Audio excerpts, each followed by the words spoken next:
The recording, and then just like to welcome you then to this presentation about Ocean Next and how to get some more out of that X-ray QA software. My name is Erik Wikström. I'm the training manager here at RTI, and I'll be your host this morning or evening or night, wherever you are in the world. For sake of focus, I'll turn off the camera so we can focus on what's on the screen. All right. The agenda for today will be looking at a little bit of the history of the Ocean software. Then we'll move into quick check, where we've made some changes to that functionality in the Ocean Next, the most recent release of the software. Also, home screen is pretty new for navigational purposes. We'll have a look at that. Look at the license level that also have been slightly changed. Then would like to take another go at the workflow, what the intended workflow is when we're using Ocean templates. Just to get a hang of it and what that is all about. Then how to design templates to get that to work, creating favorites and shortcuts in that way, and what possibilities Ocean Professional offers us as a tool in your work. If we get to it, we'll look at installing, how to install Ocean Next. It's pretty self-explanatory. You download it from our website. But if there's time and interest, we'll cover that as well towards the end. And towards the end of the hour, I estimate this to run for about an hour. We did it this morning and managed to get it just under 1 hour before the Q&A started. So the Q&A will be added to the hour of the presentation. All right.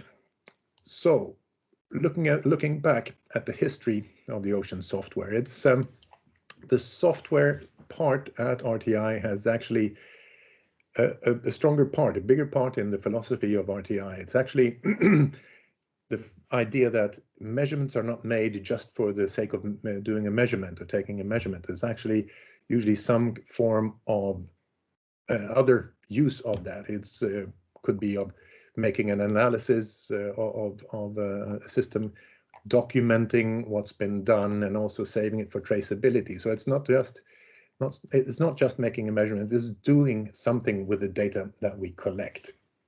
So that's why we've invested so much, and that's why we're on quite a bit about the software. So it's been with us for a long time. Started already in the 1990s with the software Ortigo, which some of you may recognize, which was the embryo of the Ocean software that we have today. Ocean was first launched in 2010 with the first release. A revamp and an upgrade there was done again in 2014 with, of course, Ocean 2014. And just a couple of months ago, we launched Ocean Next, which then is the third generation of Ocean and the fourth or even fifth generation of RTI X-ray QA software. So we have some background with it, and with that knowledge and that experience, we've tried to make some improvements in the Ocean Next software.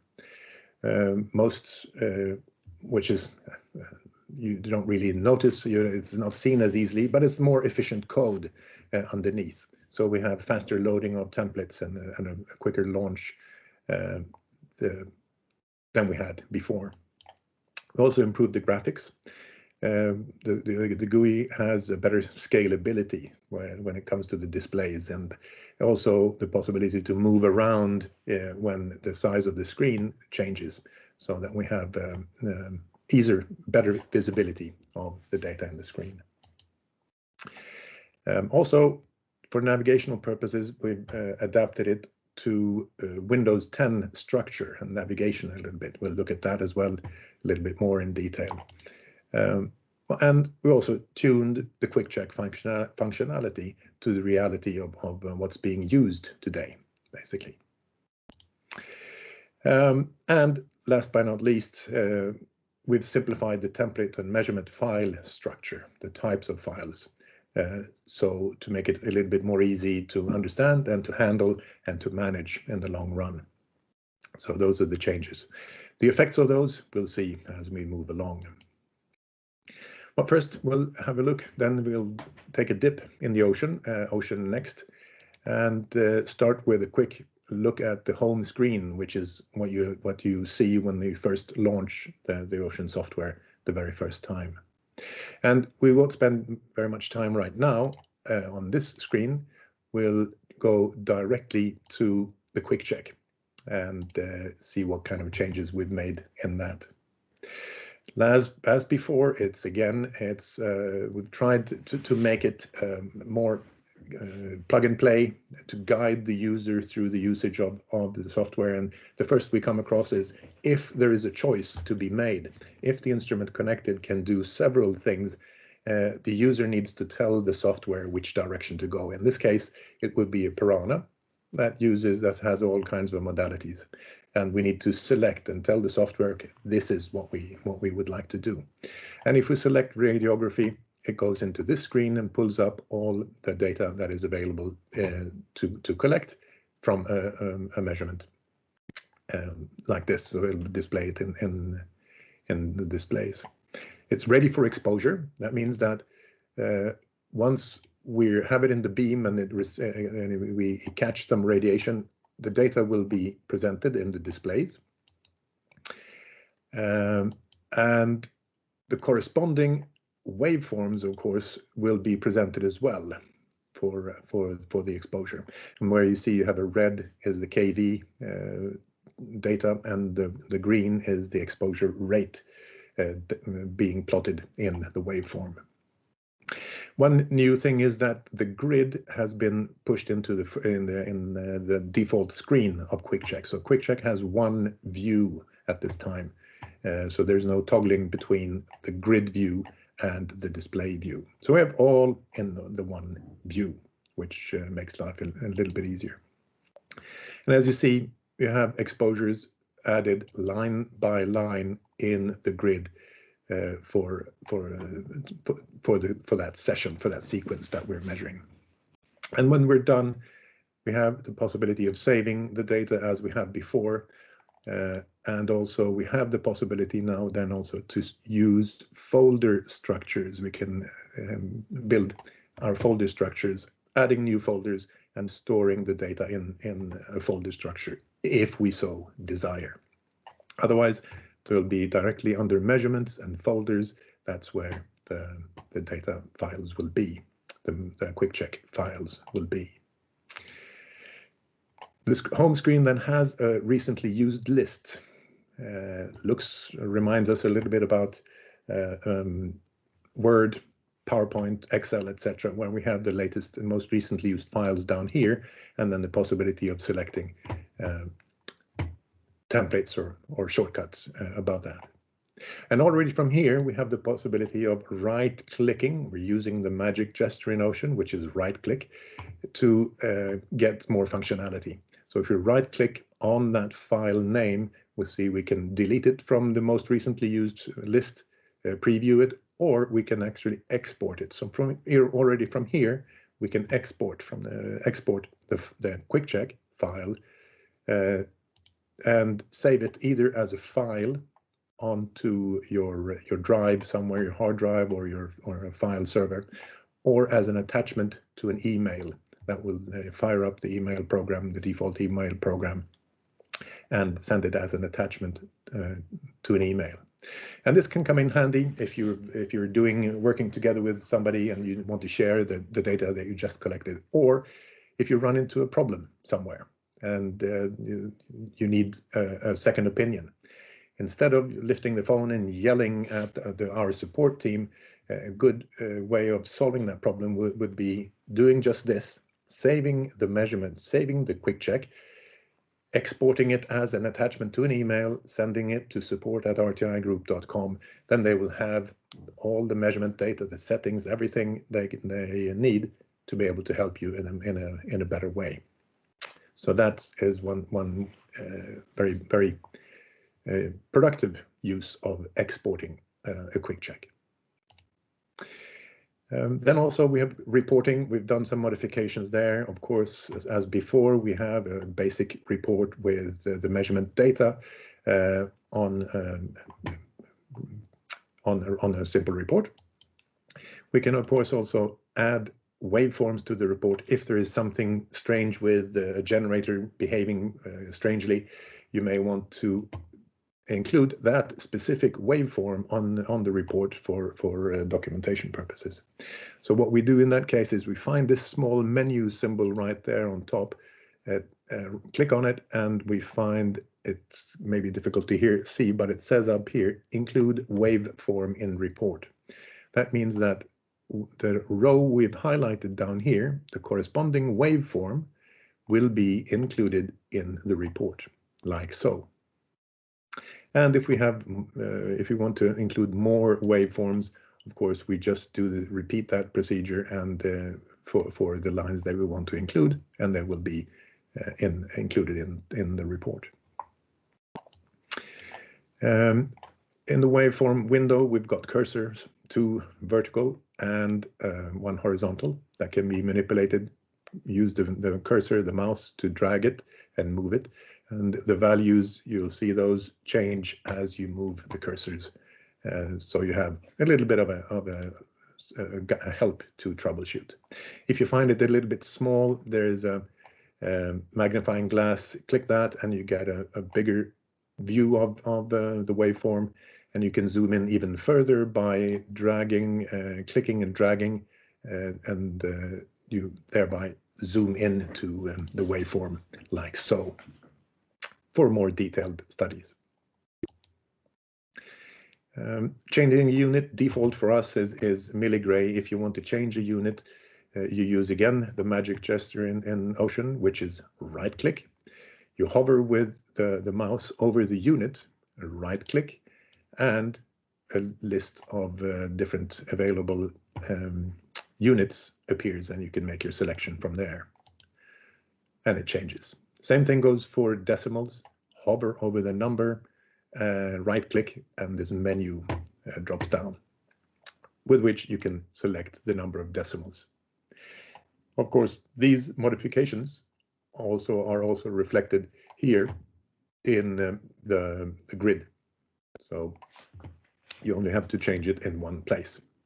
And you see here also you can have different units for exposure and exposure rate if you want to separate those. We've also here added a function to increase the display size. If you want to have it more visible, you can locate and click on the name of the display, and it will then occupy as much of the screen as possible. It's a toggle, so if you click there again, it will go back.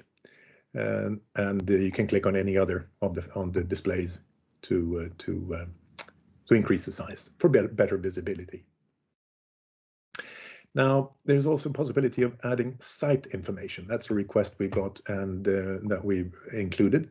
So if you look here on the template or on the display window, it says here room/equipment.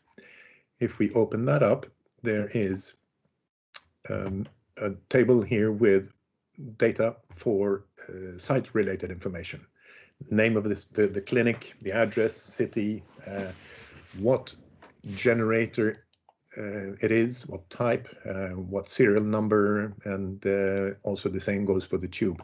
And this information, when you enter it, will be then included in the display. So here's site information in the report and information about the tested equipment. So you have an improved traceability in your reporting as well.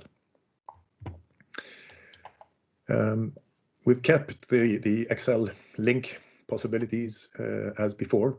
So it's clicking on here on the Excel button opens up a selection of how to actually export it. There in details if you want to dump the data or if you want to have it exposure by exposure.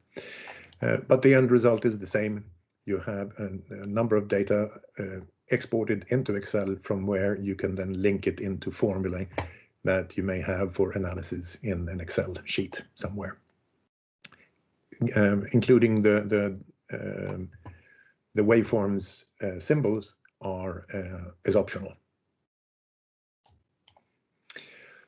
Right, and then using external probes, we've there also made it, try to make it a bit plug and play, so that when you connect an external probe to the instrument that you have, the system will detect the change in configuration, and of course it may not know what it's all about. So if we have a situation like this and we connect a dose probe or an external probe, the first thing that's going to happen is that we get a question: what do you want to do now, dear user? You've changed the configuration. Please tell me what to do. Should we be taking data from both the external, which is a dose probe, for instance, and internal, which is the piranha or cobia, the instrument itself, the internal detector, or only from either of those, the internal or the external, only from the one source? So we need to decide what to do.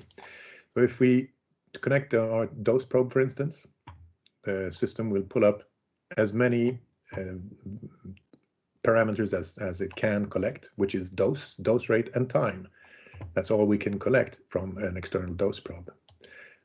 And in that configuration, it will then collect data, present it in displays, have a waveform in the window, and there's also the grid, just as before. Not many changes. If we decide to use both internal and external, this is what we would see. So in this case, we have an instrument, in this case a piranha, collecting this information: kV, dose, time, dose rate, HVL, total filtration, and the external probe gives us external dose and external dose rate. And in the waveforms, you see we've got one, the red for the kV. One of the greens is the external, and the other green, the light green, is the external probe, and the dark green is the internal probe. So we can separate them. Mass probe looks like this if we connect it.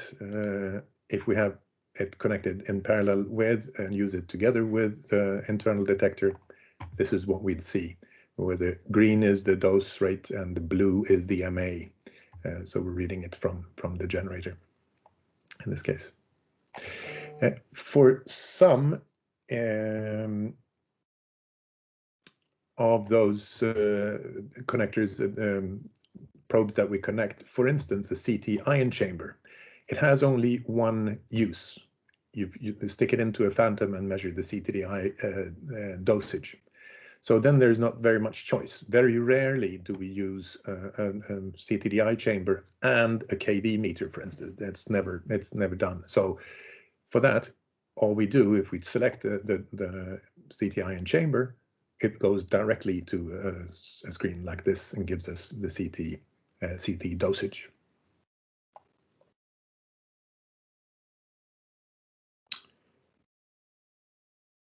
Okay, I've got a question from Mitchell, and if you don't mind, we'll save that until towards the end, then we'll be able to address that.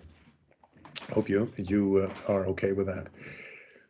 Mammography is, if that is available in the instrument that we connect. If we have a mammography available there, it will show up in the screen to select modality. And when we do, it's then grouped by manufacturer to begin with. And we do that to be able to help the user in that case to choose from the many beam qualities and the calibration that we have available. And if we go to that, we'll see that behind this, we've got all kinds of different machines, machine types, mammo machines, that are on offer. And we've done that again to try to help the user navigate the mammo beam qualities. Because here for GE, for instance, Pristina, when we go to Pristina, we've collected the beam qualities which we have tweaked in together with GE. We've tweaked the performance and the calibrations, the algorithms that we use to calculate both KV and dose to the highest accuracy possible. That's why we've grouped them like this, so that we know which ones to select. And to us, it's important to provide the highest possible accuracy, also in KV. Dose accuracies, the tolerances there are wider than we have on KV. So we said that, well, we focus on KV with a high accuracy, then the accuracy on dose will follow. And the drawback there is that we have lots of beam qualities, and then to handle that, again, this is why we're grouping it according to manufacturer and machine type. So you see we've got them here grouped with GE. We've tested them on Pristina, Senograph, and Crystal and all that. Fujifilm the same. We've tested it on the Crystal and the Innovality and to verify that the performance is good. So we tweaked them slightly to get the highest performance. Same for Hologic with the Selenia dimensions and the multi-cares and whatnot. And we've been to their factories and done those checks to see that it will get the highest quality. So that said, we need to go in, we need to choose the machine we're using, and then the beam quality. Then add information about the filtration. Do we have a filter in the beam, the paddle, or not? We need to have that information to be able to adapt to that situation. And then we get the standard MAMO displays, which is, these values, the KV, the time, dose rate, and HVL. So for each exposure, we do get that, and together with the waveforms. Depending on your configuration, the position check may be default, and that you'll get a yellow box here with information in it to address. If you're doing a dose measurement, the position check is not super important. It's not affected all that much by the heel effect. It's as long as you have it properly positioned in the field, you'll be okay. But for the KV, we use the position check to further compensate any anomalies in the beam to get the highest KV accuracy possible. If it isn't in there and you'd like to force it, we need to go in and find the position check button on the toolbar, which is here on the right toolbar. That's the position check that we need to activate to get that done. Here, to change calibrations for it in MAMO, we don't have to go back and do a new quick check and start all over again. What we can do in this case, we see you've got an Innovality in Crystal, that's a Fuji machine. If you wanted to switch to another beam quality or another calibration, we do the magic gesture, we hover over the calibration information, right click, and we'll have a menu, a drop-down menu of other beam qualities that we can then change to from that point forward. All right. For CT,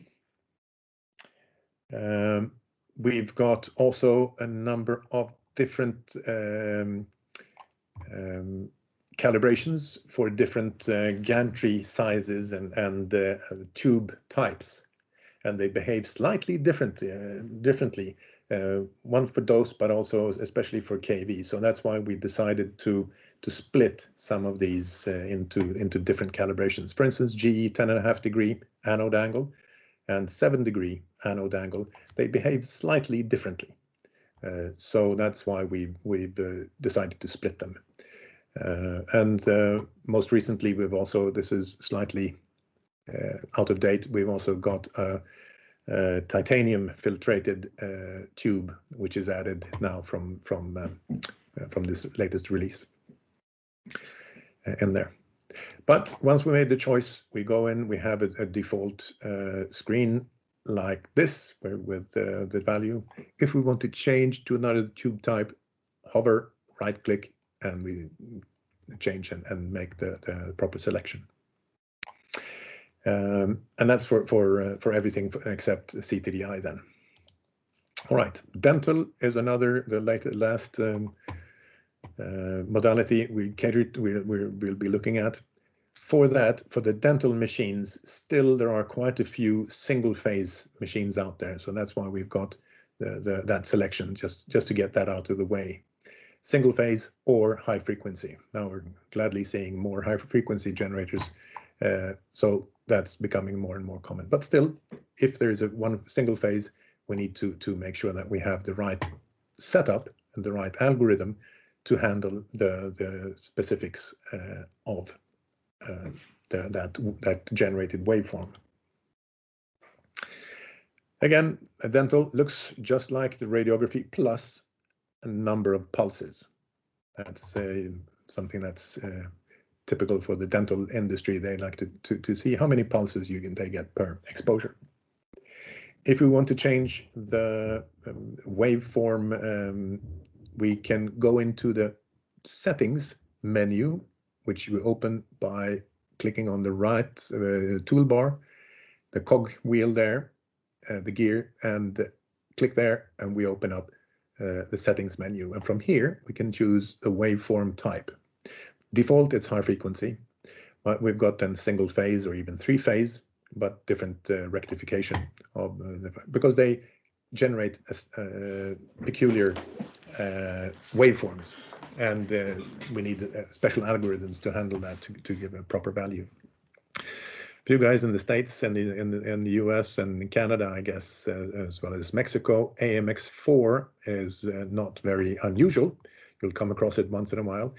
That has a very special spectrum. The generator is, it generates a very, very peculiar beam with a 20 kilohertz ripple on top of something else ripple. So to handle that, we've developed an algorithm for AMX4, called AMX4, to be able to deal with that. And it's been verified to work well with the AMX4, even though that spectrum is very unique, to put it mildly. So this is then available not only for the dental applications. It's that possibility to choose the waveform is in all sections here in Quick Check under the settings menu, so you can actually access it there. All right, so that was a quick run through of Quick Check and the functionality there and the changes of it. The idea, of course, is to have it work as seamlessly as possible, as with as little influence as possible from the user. It should just work, plug and play and measure. So that's the idea behind it. Right, then next step is then looking at the home screen, which is rather new to us. And yeah, well, like I said, we tried to make it look a little bit like other Windows programs. But we have automatic alert. We've included that to warn people that, hey, something is going on. And now you've attached an instrument that is the calibration date has passed. So you're beyond the calibration due date, which is for our recommended calibration cycle, of course, is 2 years. And that the calibration date is stored in the instrument. So the software can read it and give you a warning that, hey, it's time to act. And before this warning is generated, you'll get a message here saying that, okay, a reminder. Okay, watch out. Now you've got you're approaching the calibration due date, so maybe you want to do something about it. Nothing. It's all, you get the warning. It's not going to stop working or anything like that. It's up to you what you want to do with it, but you get an alert so that you can make the decision whether or not to send it in to us for calibration. And of course, once that's done, that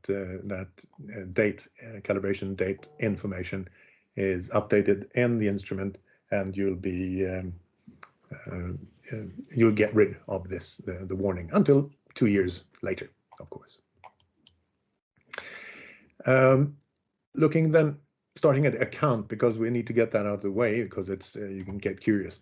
When you log in first time, you're asked to create an account with an email address, a password, email address as your username, and then a password to log in, and then you'll get some other enter some other information to start to create your profile. And the reason for that is that we're preparing and getting ready for some other services which are they're not ready, but we're working on it. And you see the shape of that. That's a shape of clouds. So there will be some services, cloud services available in the future. It's not going to be next week. It's not going to be next month either. But we're looking at it towards the end of this year to be able to release it. Hopefully, if everything goes according to plan. So then we'll be able to offer cloud services. But we're not there yet, but that's an explanation to this account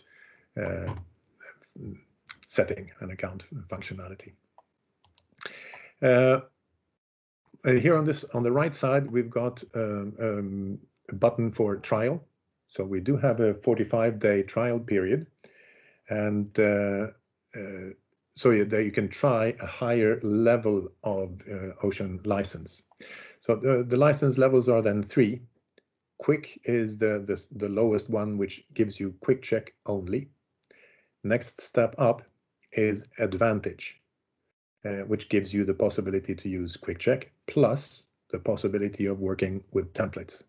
And then you've got Ocean Professional, which is all bells and whistles, and which has all functionality in there. And we'll see how that takes us. So the trial will allow you to test a higher level of Ocean license for a total of 45 days. You don't have to do it in sequence. You can start and you can pause the trial period. So you can try it for a couple of days and then let it rest, and then start it again and then give it a rest.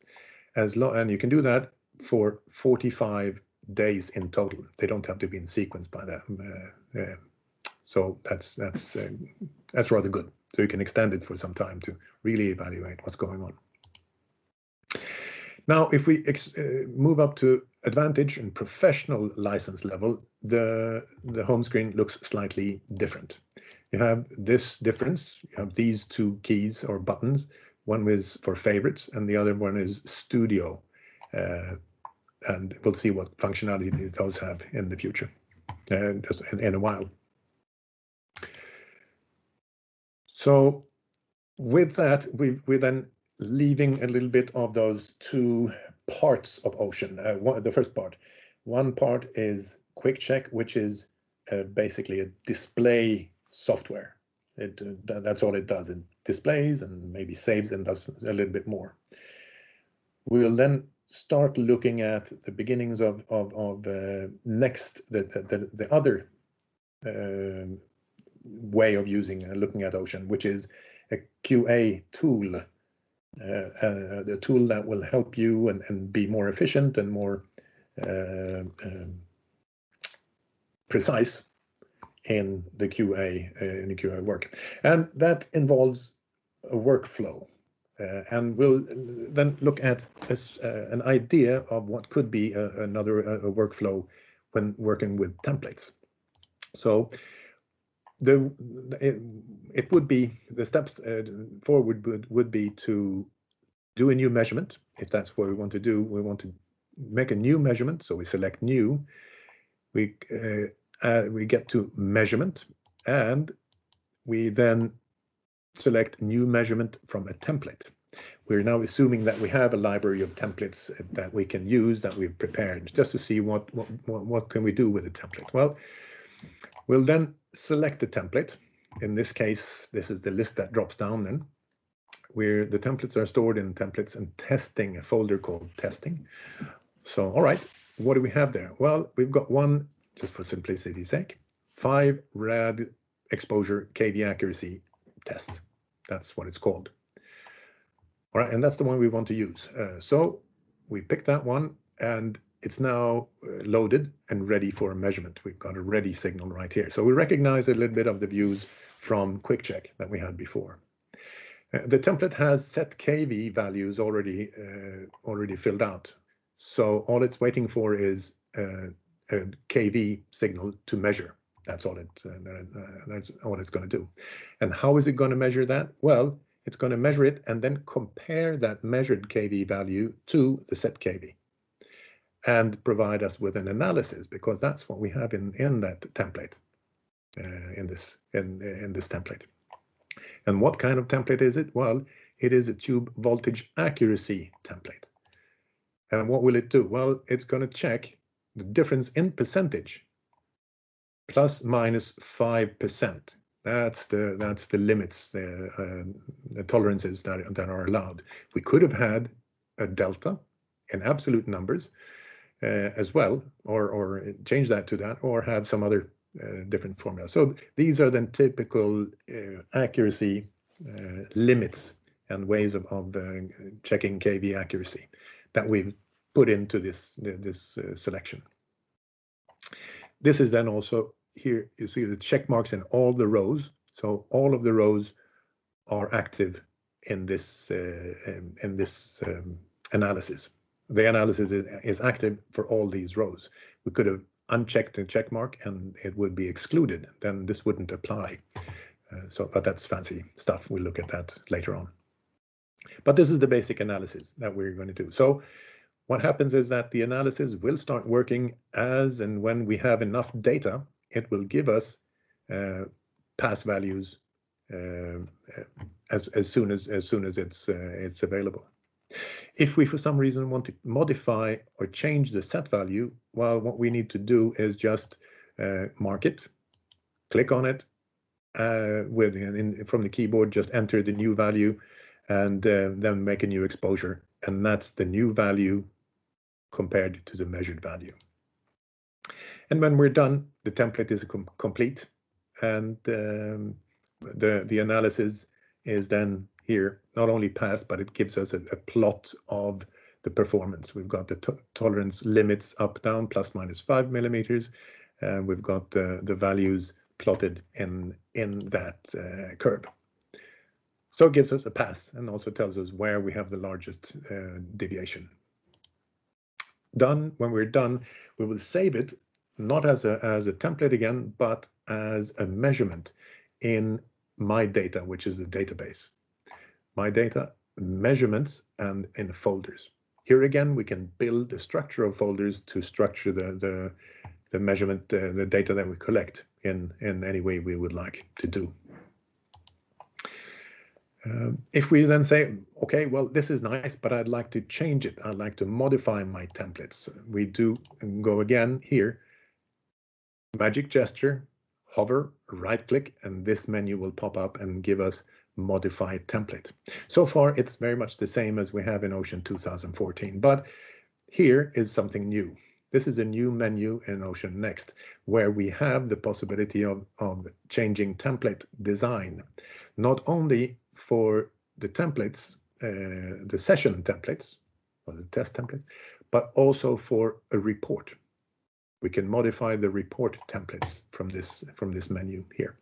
But let's first look at the template editor and how we can change, how we can use that. See, here we've got the template. It has one page in this session. We could add a new test page if we had Ocean Professional. But if in Ocean Advantage, we can do only single page session templates, which used to be called real-time display templates, right? We've changed that and taken away real-time displays. We've taken away test templates, and all we have are session templates, which then can be single or multi-page. So that makes it a little bit awkward in the beginning, but it's a big help moving forward. So here we have we're in Ocean Advantage, and we only can have then a single page template. And to modify that, click on edit page, and then we come back into what we recognize to add columns back and forth. The ones we have is set kV and a measured tube voltage. Maybe you want to check and see what is the difference in percentage and also the delta, and have that in the displays.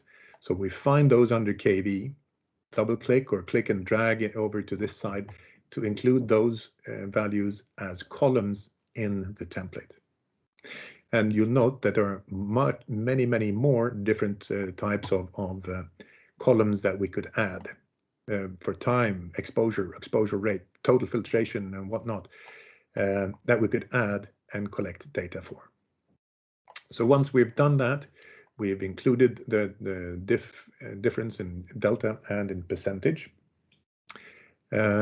We move to next, which has some general settings, and like before, those are global settings, set values that are global for all the complete test, which could be time or MA, set values for time and MA, which might come in handy to be able to to ensure that the user does the same configuration each time they work with this template, just as a reminder that this is what you need to do.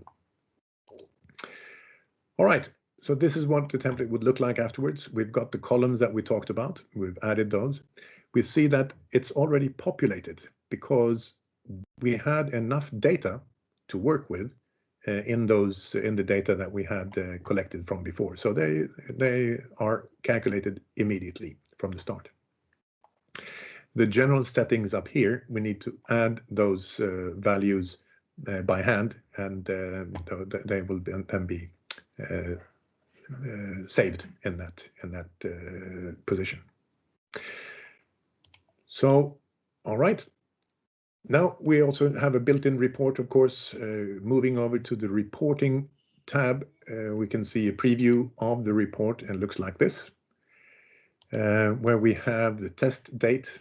We have all the measurements presented, the analysis graphics, test equipment with serial number for traceability, and when the report was printed.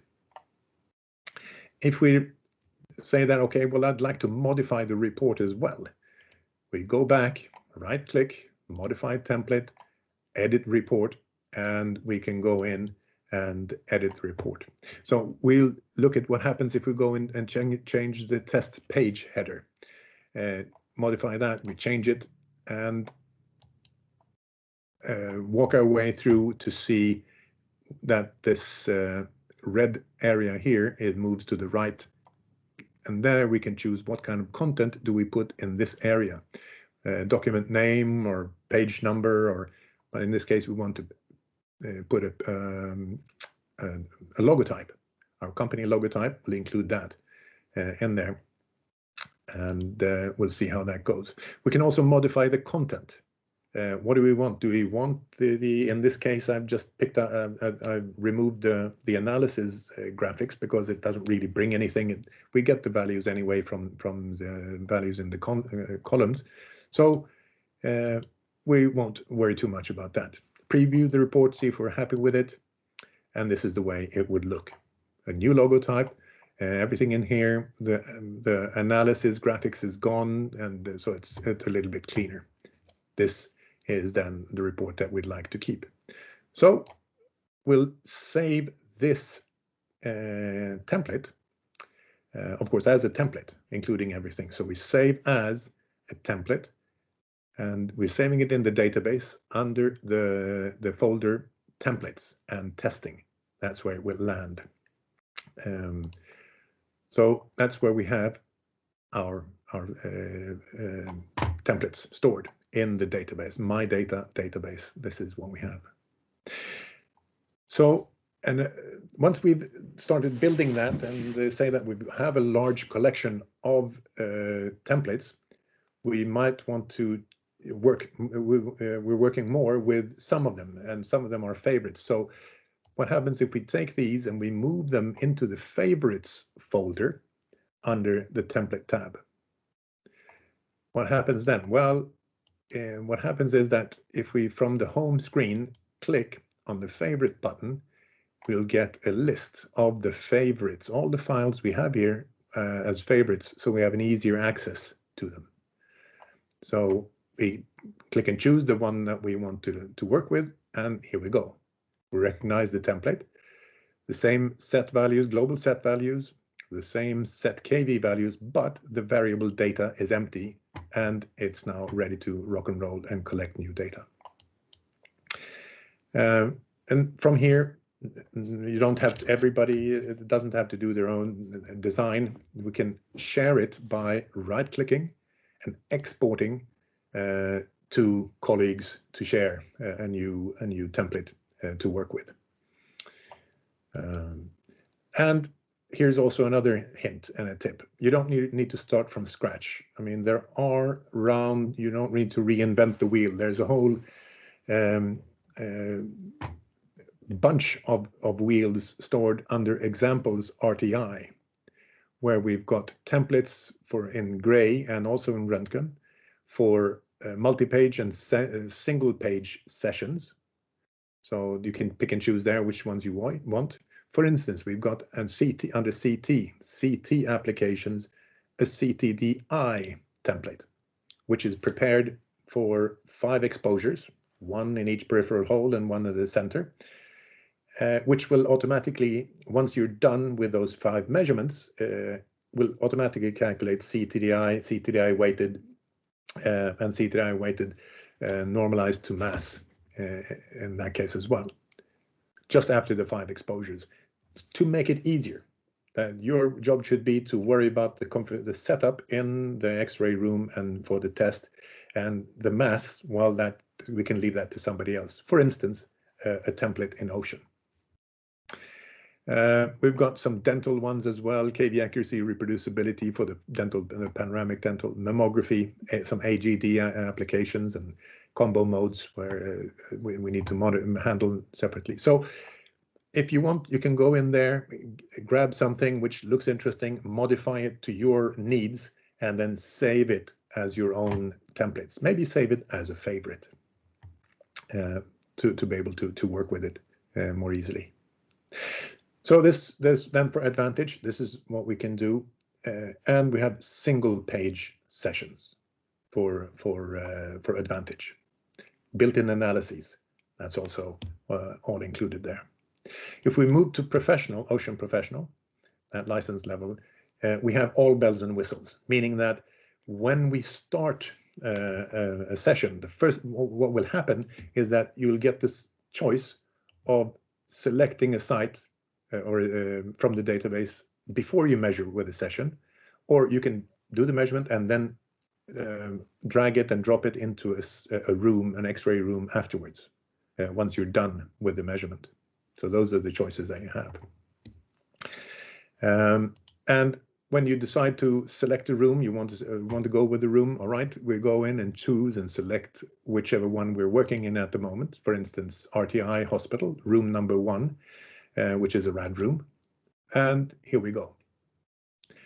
It's then, if we look under the tab Site here, you'll see that we've got the data from RTI Electronics Hospital. All that data is automatically imported into that, not to the template, but to the measurement.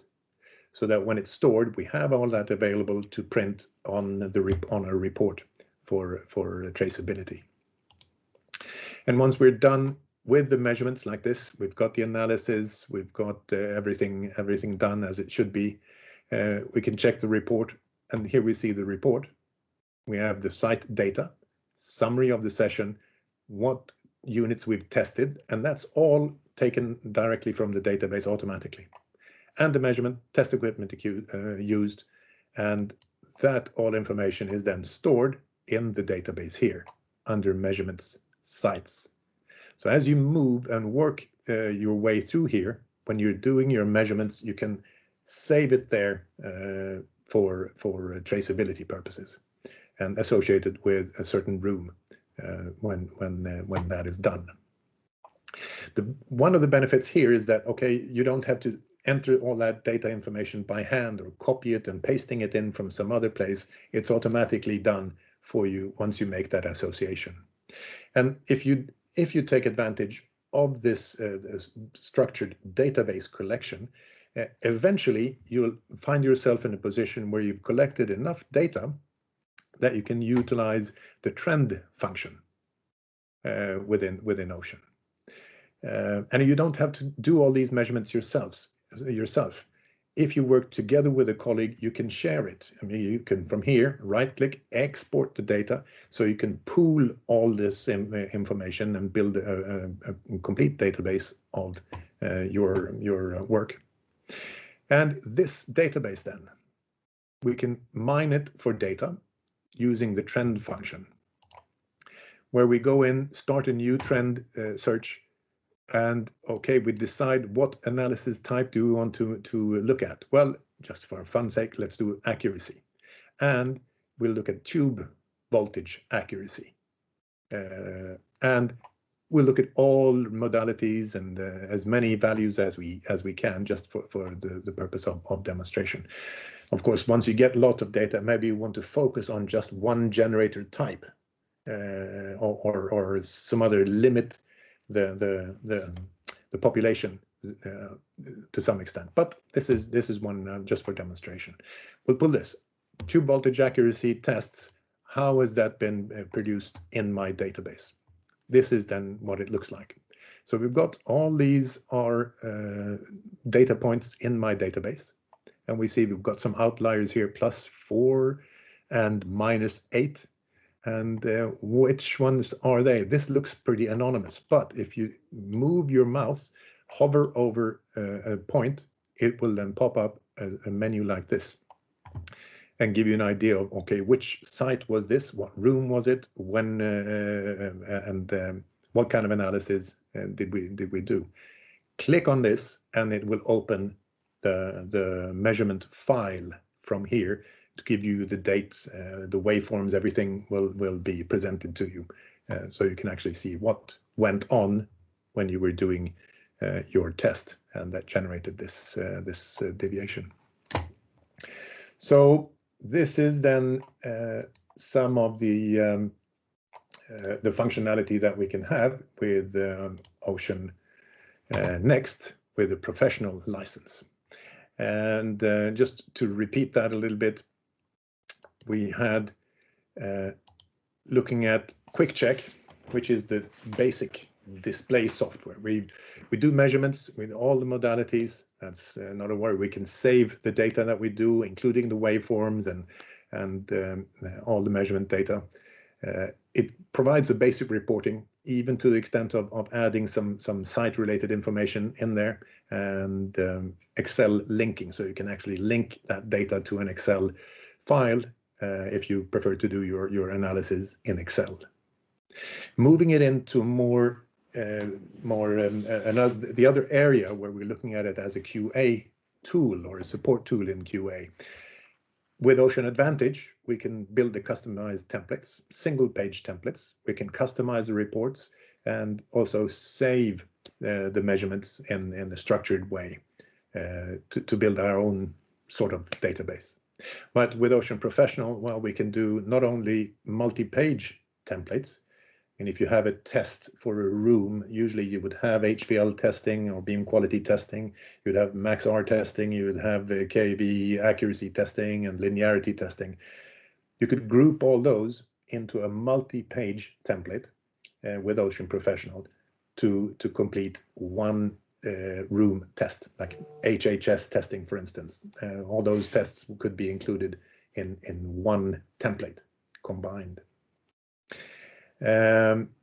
With the database, we can save all that information in a database, which we can then mine through the trend functionality in there. And then before I go, what I'd like to say also here is start the Q&A, is that we have, of course, from Ocean 2014, that those data are compatible with Ocean Next in such a way that you can import templates from Ocean 2014 to Ocean Next without any issues. You can also import the complete database, so you don't have to do it template by template. You can take your whole database, import it into Ocean Next, and just keep going from where you were with your templates. If you find that, well, it's I'd prefer to stick with Ocean 2014. That's fine. You can have both softwares installed on your system simultaneously. You can't run them. You cannot run them simultaneously, but you can have them stored on your computer at the same time. All right. So that was about it. Let's see if we had. I think we had some questions. Yes, there is flooding in. Mr. Nakata, thanks for joining us. It says, what about the data compatibility between old and new version? Yeah, like I said, it's just to import. There's no problems. Necessary to access database engine. Well, that's automatically when you install the Ocean software. There is a runtime version, so to speak, of the Access database. So you don't have to worry about that. That database engine is included in the installation. And Andrew Bogdan, the combo mode for logic mammo, yes, there is. It cannot be accessed in quick check, unfortunately. We need to run it with the Advantage version. So that means that if you have an existing Piranha, in this case, I would think that you have, most probably you would have either the Connect license or the professional license, and in the Piranha. The license key is stored in the instrument always. So if you do, it will be converted or interpreted as Ocean Advantage or Ocean Professional, also in the Ocean Next version. So you don't have to worry about any of that. If you have Ocean Advantage, you can access the combo mode templates in the RTI examples, and to make your own, move it into, open it up, play with it, look at it, save it in favorites, and you have the possibility to use combo mode in the under favorites. That would be my suggestion.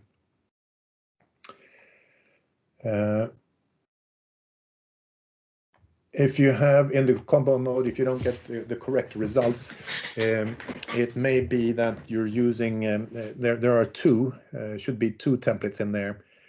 One, if you're using only the KB and not the AEC, the automatic exposure control. If you use the automatic exposure control, there is a pre-pulse, and that needs to be handled in a certain way. So for that, you need to look at another template, or switch off the AEC to do your combo mode testing. All right. Can we create a multi-page template in Professional and share with the quick check license? No, unfortunately not. To be able to run a multi-page template, you need also to have Ocean Professional in your own instrument when you're collecting the data. So it's not that kind of flexibility yet. What's the meaning and functionality for vertical and horizontal lines in the waveform? Well, they're actually cursors, so that you can, with the mouse, you can move them, click, hold, and move them back and forth in a position to maybe look at what is the difference in if you have a signal tapering off, what is the difference in dose rate and on the certain levels, and how long time is there for a certain degradation of the waveform. So it's just simple as that. It doesn't change the measurement in the display. That is correct. Do you have to look at the numbers on the waveform to be able to see that? Let's see if we can do something. See if I can show it to you.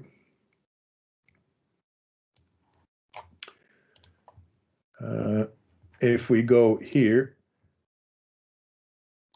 you'll see you have up on the top here, do you see where I'm looking? On the side of the cursor, you'll see the number for the time being changed. It's a little bit hard to see, but as you move it, you'll be able to see the different measurement, the values that are presented.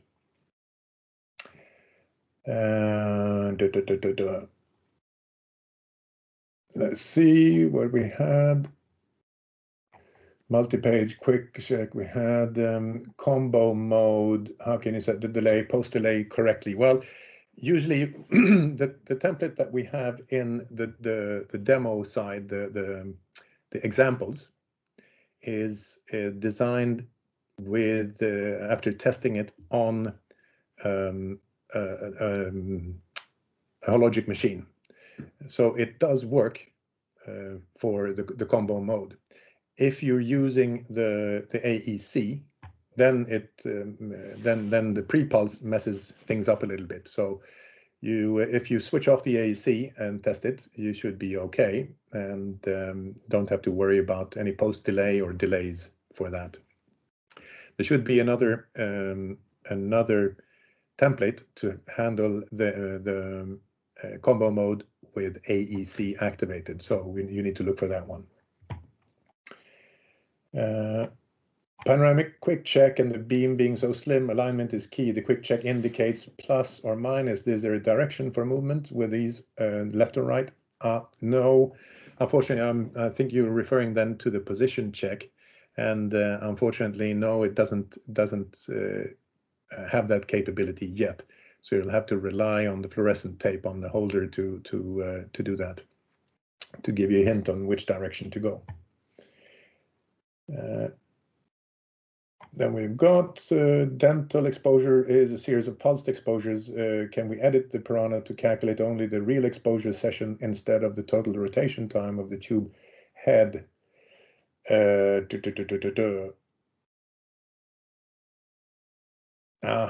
Okay, so you want to get only the dose for a certain period of time. I'd have to give that a think. Because what we do is typically give you the total dosage for the complete exposure, not only a certain section of it. But I'll take that, and I'll see what kind of answer I can find on that one. Are there selections of manufacturers for dental as in mammo? Unfortunately, not yet.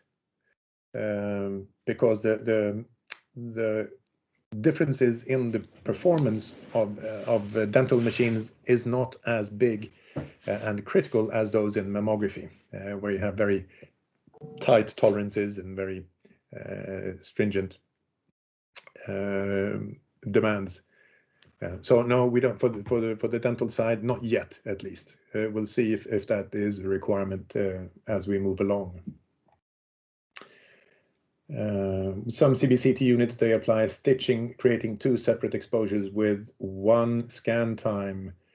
And for CBCT, yeah, that's a story of its own. There's CBCT in dental, and also as in radiography, typically, and as OBI systems on what do you call it, therapy machines, Linacs, and they operate with cone beam CTs many times, and there are ways of dealing with that depending on the size of the beam. Stitching together requires 2 exposures. We cannot do it in 1 exposure, and there's some other tricks involved with that if we use an ion chamber, for instance. So we need to address that separately when it comes to cone beam CT, but there are solutions for it that we can have a look. Then we have the same challenge as Pano. Even when position check says okay, the measurement still could be off. Really depends on luck. My feeling is that the actual beam is even smaller than the detector cell, so potentially partial coverage. could be the case. Could also be the position check says whether or not we are it's positioned aligned properly in the beam, and if it's slightly off to the side, it could provide equal radiation on both detectors.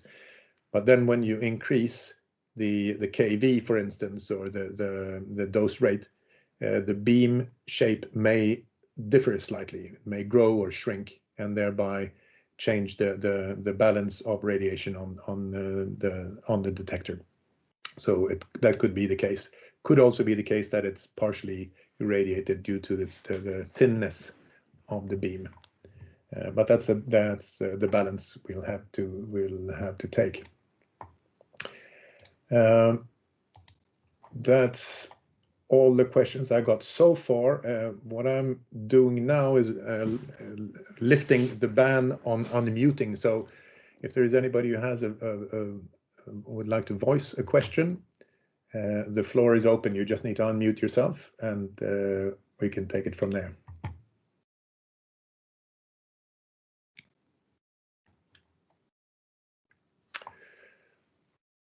All right, it seems to be a little bit silent. I'm glad. Oh, there we go. Here we got some changes to sync databases of multiple Piranha users. Well, there is a possibility not once we get the cloud functionality, we'll be able to do a real synchronization. What we have at the moment is that we share the data in the databases with each other, and thereby so it's a manual synchronization at the moment. But there is a possibility to what do you call it, back up the database and also restore the database. So in that way, you can also then share data in that way. But the easiest way is then using the export function to share data among colleagues.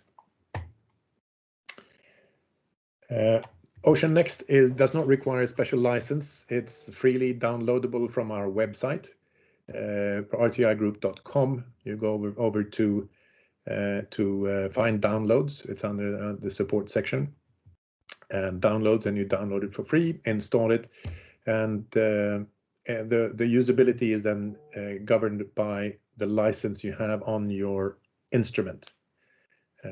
So when you start it up and connect it with an instrument, that will be your deciding what kind of access you have, what kind of functionality you have access to. As I said, yeah, the software itself is license free. It's how you use it. To be able to use it together with an instrument, you need the proper license. So to be able to run it and collect data, minimum is required a quick license. But of course, if you'd like, you can download the software and then key in data by hand. You won't be able to get the waveforms and etc., but you'll be able to save the data by hand if you do it regardless of the license level. Windows 10 is required. It's built for Windows 10. If you have any other Windows 7, for instance, you will not be able to install Ocean Next in there. CTDI, of course, CTDI is defined with Phantom. So I think that's the definition of it. It requires a Phantom. Depends then on the width of the beam, how to calculate it properly, and what you want to do, how you determine that as properly. There are discussions going on about that. For normal CT machines, it's well defined. For dental CBCT, they're still working on it, as far as I understand. Maybe they've come further now, but as far as I've seen, they're still working on it. All right. That's about it. Any more questions?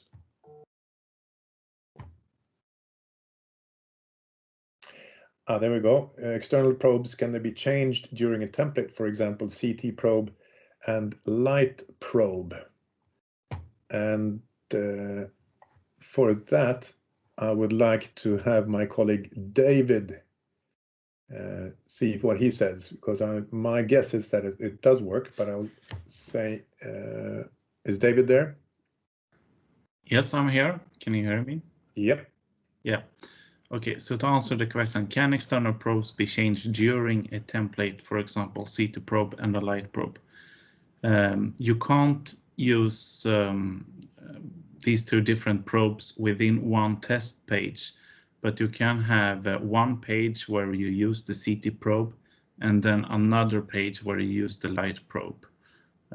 So you will require a multi-page session for that. All right.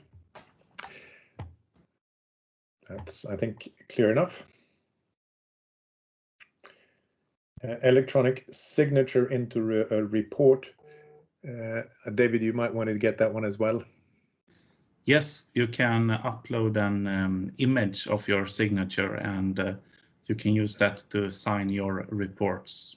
And yeah, it can be used. I think it's accessed through the options menu under general settings. So there you can click on an image to select the signature, and that can be used in the reports.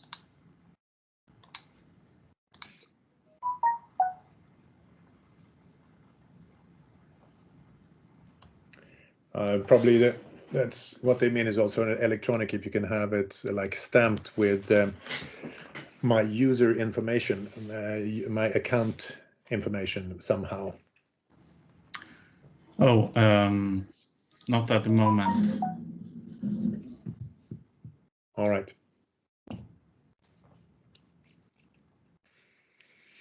All right.